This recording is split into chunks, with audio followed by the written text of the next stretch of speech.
Hello, fellow armchair historians. Welcome to the show. I'm Anne Marie Cannon, your host, historical fiction author, and curious soul always chasing the human side of history.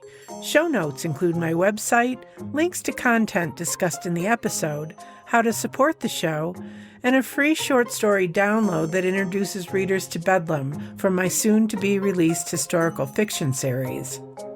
On this podcast, my guests share the history they love most, and we experience it through their eyes.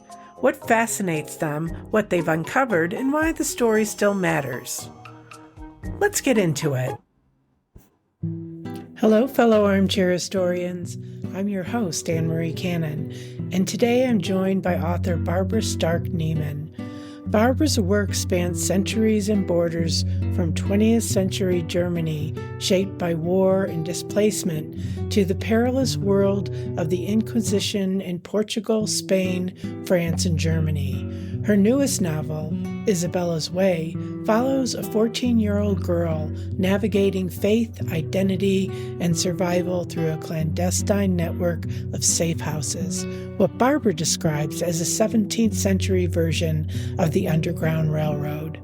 In this conversation, we talk about history, learned through story, inherited memory, and what it means to search for emotional truth inside historical fact.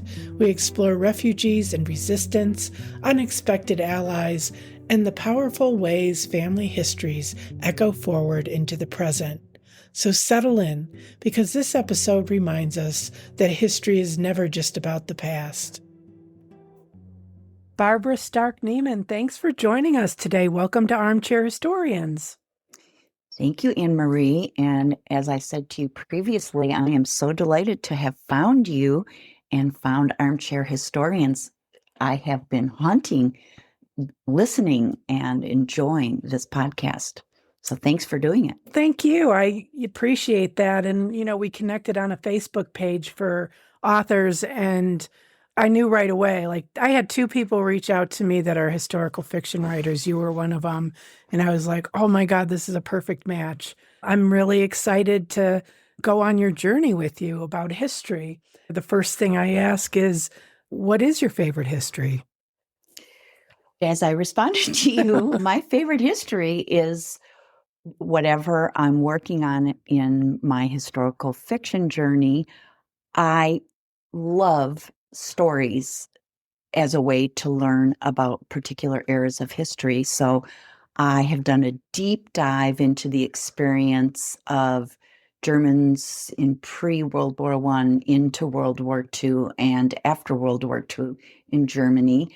And my latest book takes place in 17th century Inquisition-era Portugal, Spain, France, and Germany. So I've done deep dives into those periods, but pretty much I can engage with a story in any era and really love and learn more about it through those stories. I have two questions, but I'll start with what attracted you to the history of the book that you're working on right now, which maybe you could tell us the name of it. Is it out yet? When is it coming out? Tell us a little bit about that history.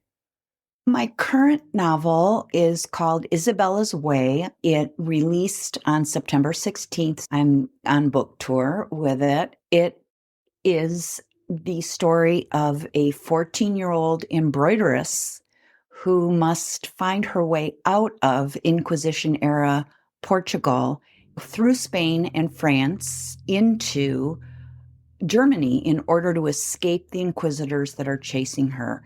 She does not understand that her embroidery is being used by a clandestine network of safe houses, the 17th century version of an underground railroad, to signal safety or danger. She also does not understand that she is not the good Catholic girl that she was raised to believe that she was, that there's a different identity, a Jewish identity of her family, and that's why she has to make this escape. These things emerge over the course of the novel. Why this history? So why this and why now? Isabela came to me in 2011. I was on a kind of warrior woman bicycle trip from Lisbon, Portugal to the Alhambra in Granada, Spain.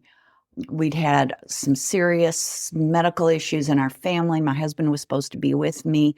He wasn't because he couldn't travel at that time. My son was in Madrid. I wanted to visit him. We wanted to do this bike trip. So I did the bike trip. There's a wonderful story, which I won't go into the whole thing, about a Celtic standing stone circle and my riding down from this very challenging climb. And this 14-year-old girl popped into my head. I was in the middle of writing my first historical novel, Even in Darkness. I knew I had a second novel. So I said, you need to wait because I can't do you now. And she did wait through the writing and publication of 2 previous novels. I served on the board of Jewish Family Services in my local community, which is the primary agency that welcomes refugees into our county from all over the world. I was very involved in strategic planning and in fundraising and so forth. My own 2 parents were refugees from Germany to the United States prior to World War II as teenagers. So the whole refugee concept is part of my DNA and part of my choices to use my skills as a volunteer in agencies. And then to round it all off, I'm a fiber artist. And so I was connected to all the embroidery that I saw in that bike trip as we explored different communities and the cultures surrounding them. So those things all conspired to make me do 2 more trips to the Iberian Peninsula, France, and Germany to actually trace the route of my characters as they made their way to the end of the story.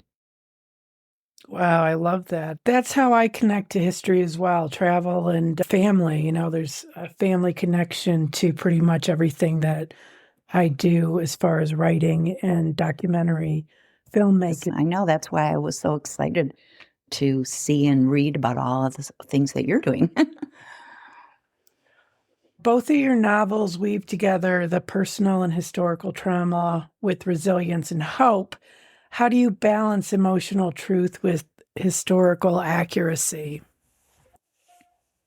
Oh, I love that question. If I don't center myself around the emotional truth, I'm not writing the way I want to. So the emotional truth is at the center of my writing about these things. That said, I'm a bit of a stickler. I love the research part of the books that I write. So I do the historical piece. I'm very dedicated to doing the research. And for me, the research, as you suggested, does involve, and I'm fortunate enough to be able to do the kind of traveling I've done to get the sights and the sounds, tastes, and colors of the places I visit. I also do a lot of academic research, a lot of online research. It is a balancing act, but I'm never besieged by concerns about which thing has the priority. For me, the emotional truth takes precedence. I've never been in a situation where I felt that there was a conflict between what I want to say and the historical truth, or what I want to say and the emotional truth. Somehow I've managed to dodge that problem with balance, but I'm aware of it and conscious of it. So is your third novel the one that just came out? So what were Yes. your other 2 and what was the history? The first novel is based on a family story. It's called Even in Darkness. It is based on the life of my great aunt, who is the only member of my maternal grandfather's family who did not escape Germany prior to the Holocaust. She wouldn't leave the country because her mother wouldn't go, my great-grandmother, and because her husband had been mustard gassed in World War I and was ill. If you were ill, you could not get an affidavit to come to this country. She wouldn't leave her husband, wouldn't leave her mother.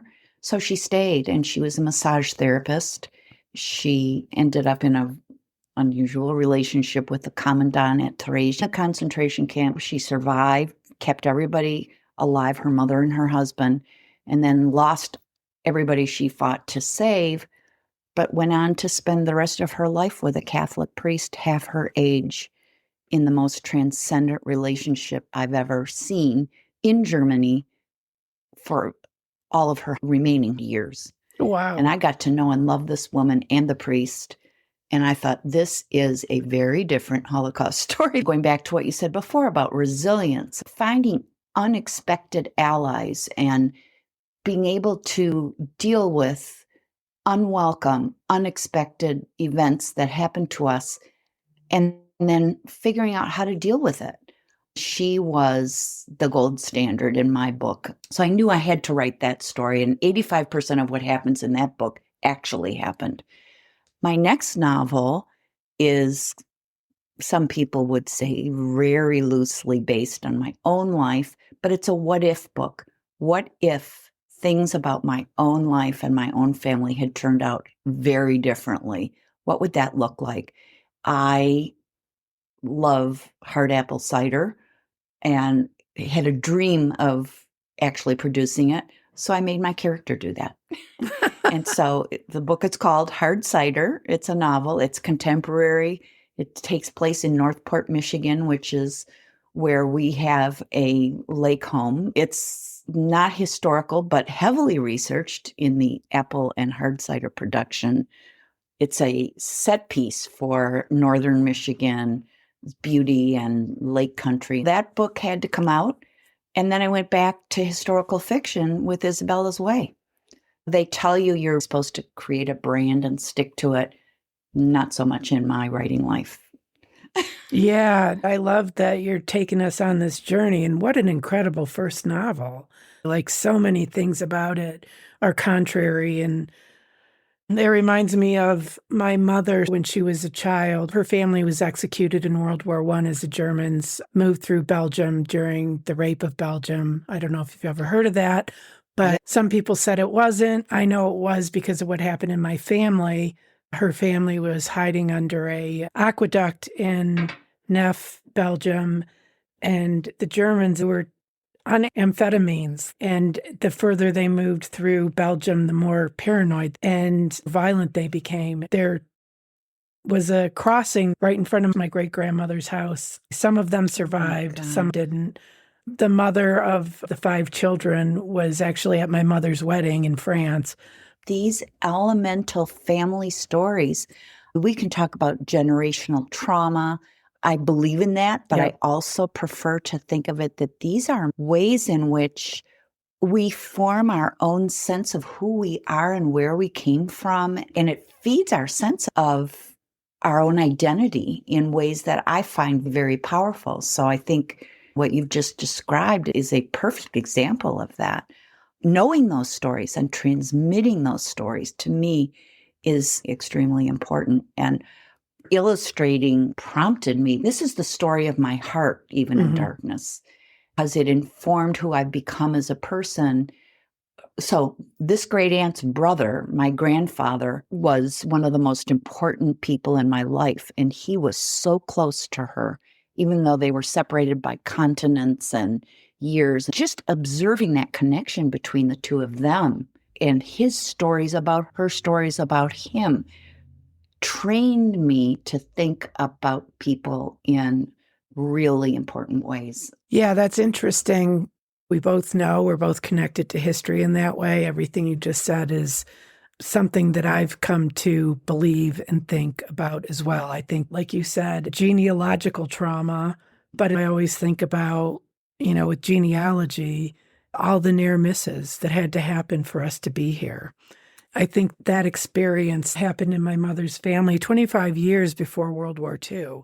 So then 25 years later, we have World War II. Where's my mother gone to live with her great-grandmother right in front of the monument to the people that perished in that execution? She's 7 years old and she knows the story, and oh my God, the Germans are coming again.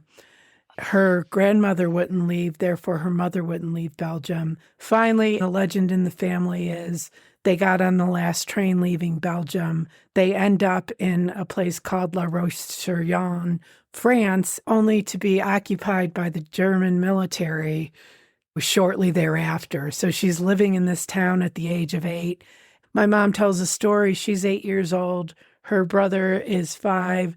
They don't have money, but they do love pastries. So go to the patisserie, look in the window, and dream about eating the pastries. This German soldier, and she always said there was a difference between the SS and the plain German military, but there was a young German soldier, looked at them, walked into the pastry shop, and when he came out, he gave the pastry.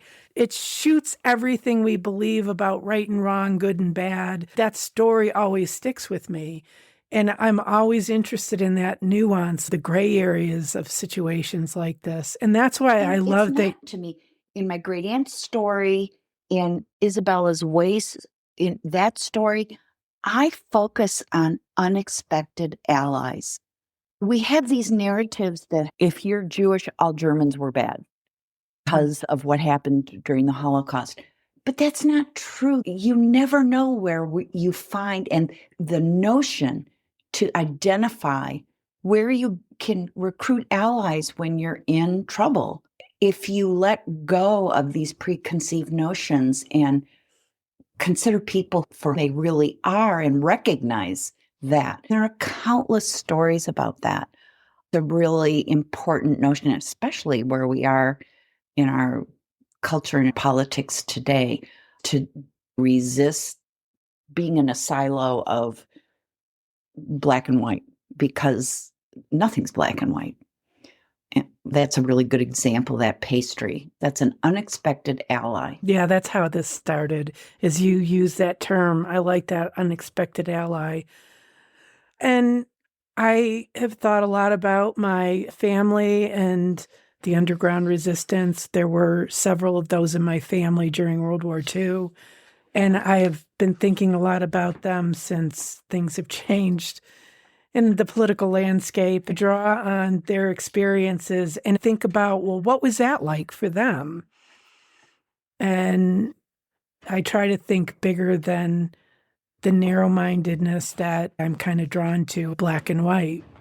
What connections do you see between the stories you tell and the world we live in today?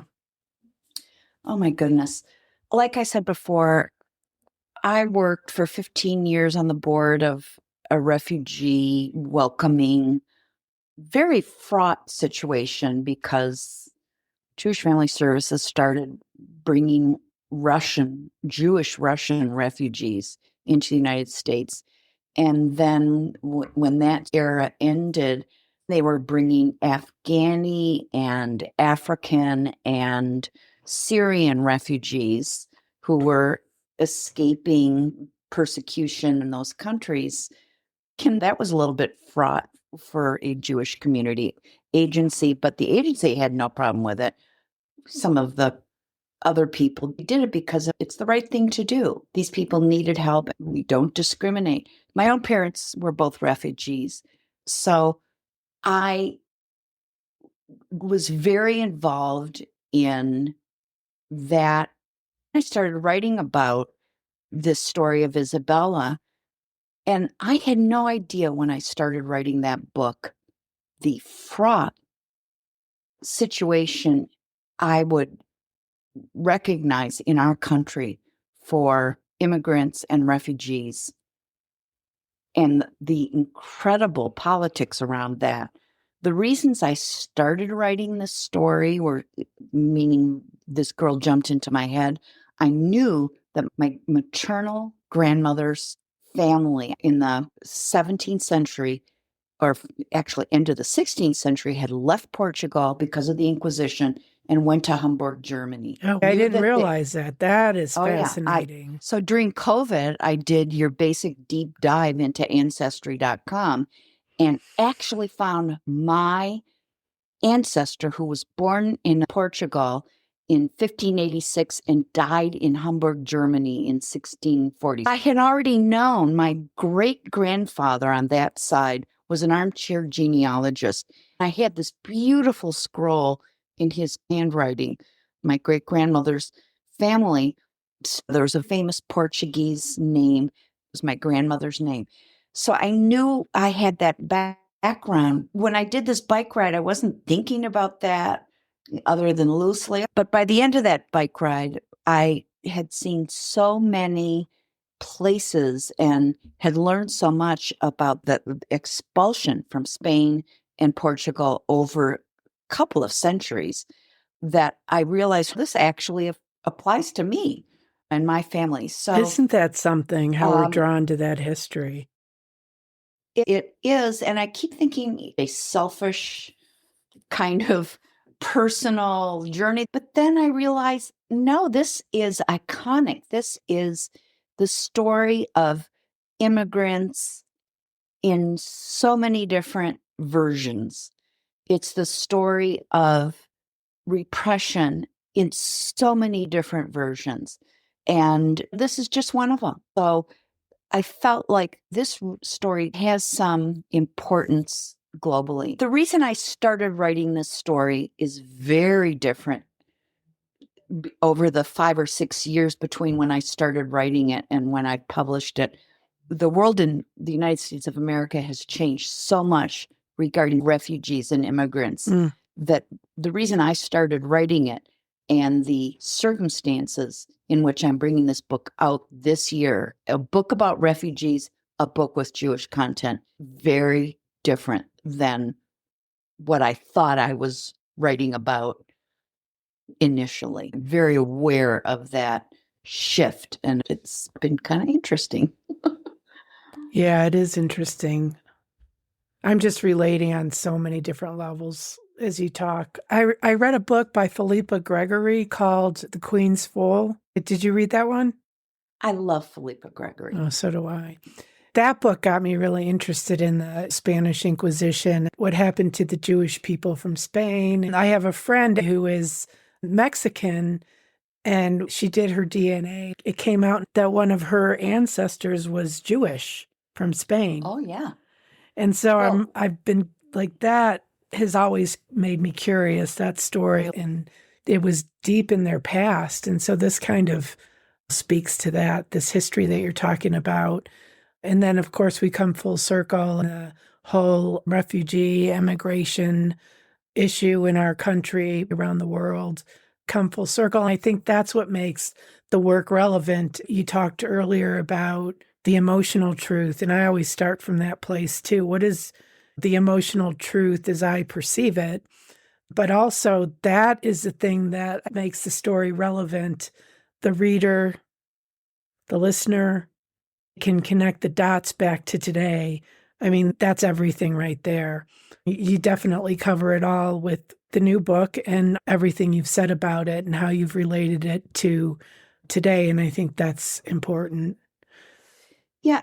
One of the things I realized is that I'm very interested in strong women characters. So all 3 of my books have strong women characters. Life presents us with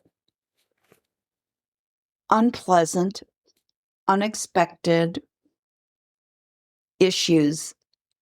And I'm very interested in how do we deal with that? And how do we recruit allies? How do we recognize unexpected allies?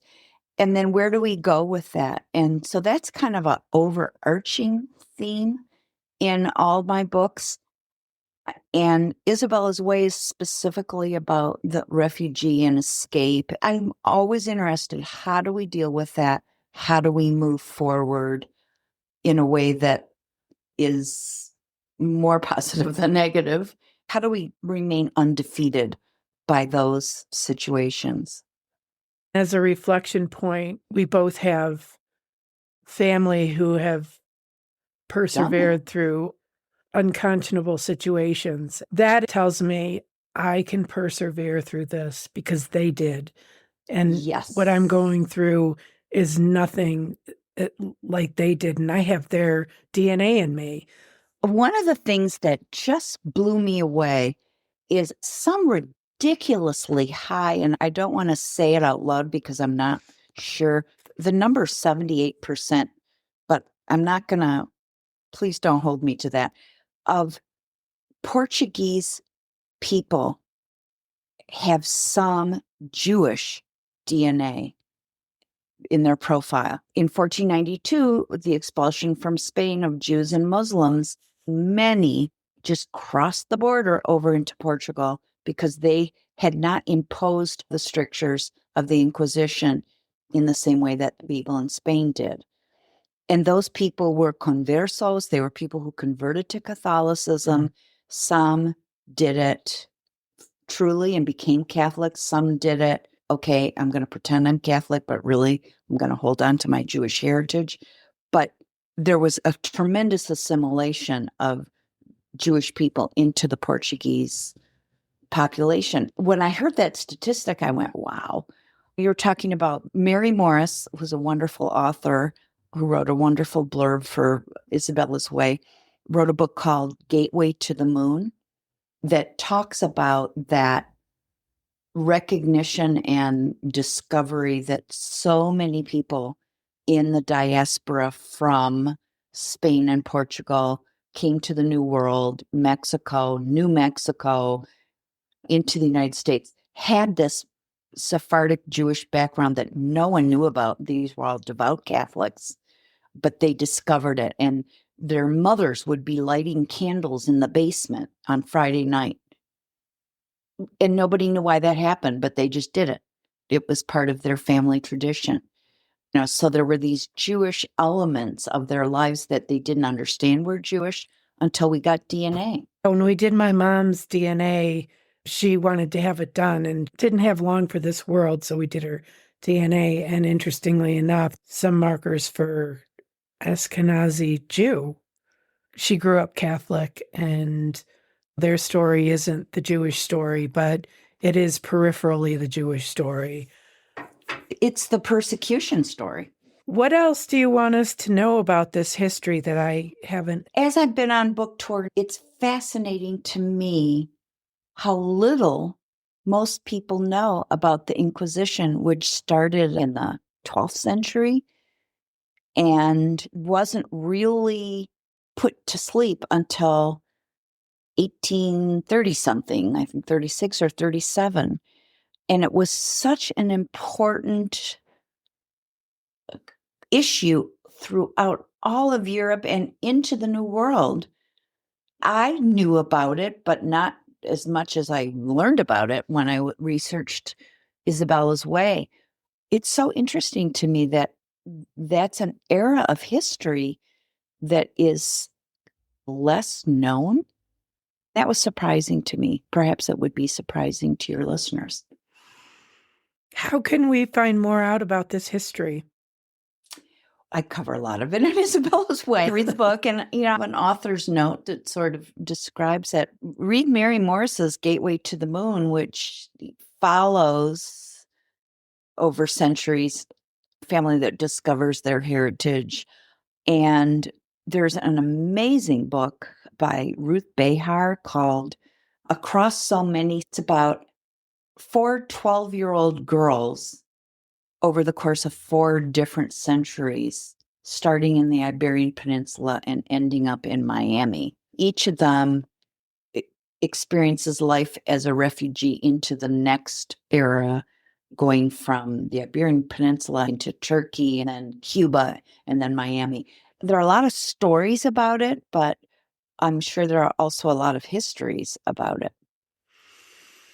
I'm curious about the pivot to writing for you. You said that the storytelling began because I had a grandfather who was an attorney in Berlin.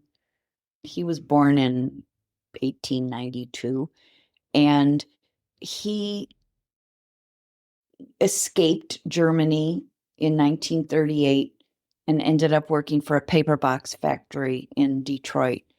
And then he got readmitted to the bar in Germany to do restitution work for people who'd lost their businesses, their property, their education, and their health. The German government gave restitution. We got readmitted to the bar and 4 times a year traveled from Detroit to Germany. He was an orator, storyteller, an amazing model for telling stories. As grandchildren, we got a better dessert if we told him a good story.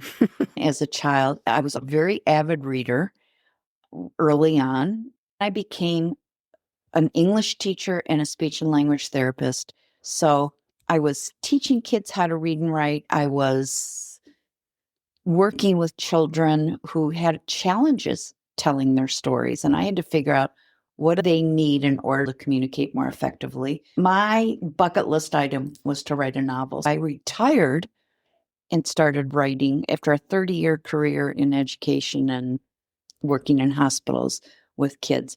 I call it my encore career. And that's what it was. My career, I was pretty good at it. I never dreamed I could have another career as satisfying and successful as that first one. I'm a very lucky person. So, are you traditionally published? I am published by She Writes Press. All 3 of my books have been published by She Writes Press, which is a hybrid publisher. Mm-hmm. And that is kind of halfway. It's like an interim between self-publishing and traditional publishing. I invest upfront in my publication process. Manuscripts are vetted, and not everybody can publish. There's a requirement to achieve a certain level of editing before your manuscript is accepted for publication. I get gorgeous cover design, internal book design, and most importantly, professional distribution. Like we're distributed right now through Simon & Schuster. We get good book distribution, beautiful book, and then we get a much greater percentage of royalties than people who publish traditionally. But we do our own publicity and marketing, or we hire people. When I first decided that I was going to do more than print 50 copies of Even in Darkness and give it to my family and friends, I realized I had something more globally relevant. I found Brooke Warner, my publisher of She Writes Press, and I said, I want to work with that person. The rest is history. I'm really interested in the publishing and the writing part because I'm just starting that journey. And we can talk more about that. I have an imprint, Belgian Rabbit Publishing, and I'm going to move forward with that. I do need an editor to do a final run of the book. That's important. Finding an editor that you work well with, that you feel comfortable with, that gets you and gets the book. That's so important. Where can we find you? I am on Facebook, Barbara Stark-Nemon, my author page, and I have a pretty elaborate website at barbarastarknemon.com. The Nemon part is spelled Nemon. That's a weird spelling of Nemon. And I'm on Instagram, I'm on Threads, and dipping my toe into TikTok. I will link out to your website and all those places in the show notes. Is there anything that I didn't ask you that you wanted to say? No, you've asked me all the important questions, and thank you for doing that. Well, thank you for being here and sharing this important history and your process. I connect to pretty much everything you talked about your craft and how you link into it through history, through this idea of emotional truth. And, I really connect with that. And I so appreciate you and what you're doing and how you're doing it. Thank you so much, Anne-Marie. There's one more thing, which is I love doing book clubs. So if any of your listeners have book clubs that they'd be interested in having any one of my books. I do Zoom into book clubs, and if I'm local, I come to book clubs. I know I immediately thought of my partner's stepmother, who I just visited for her 80th birthday, and her book club buddies were there talking about books. This would be a good book for them. They love to read books about women and strong women in particular. I'll let her know about it. Thank you. Thank you so much, Anne-Marie. This was really delightful. Thank you for being here, Barbara. I really enjoyed our conversation.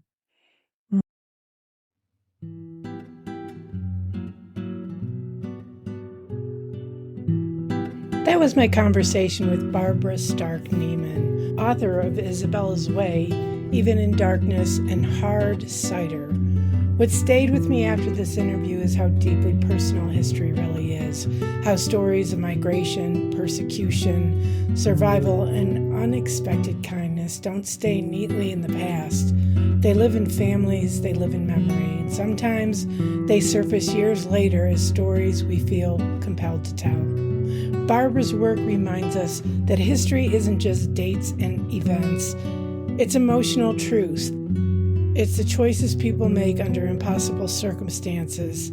And it's the quiet ways resilience gets passed down, whether we're aware of it or not. You'll find links to Barbara's books, her website, and her availability for book clubs in the show notes.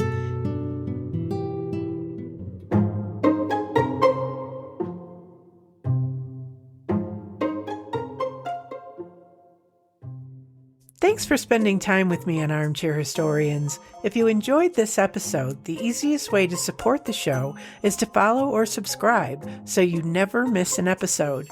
And if you can, leave a rating or review, or share the episode with a friend who loves history.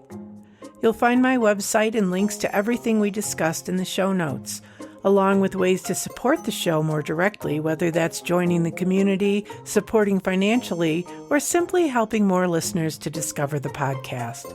And don't forget, the show notes also include a free short story download that introduces readers to Bedlam from my soon-to-be-released historical fiction series. Until next time, keep asking questions because history is anything but finished.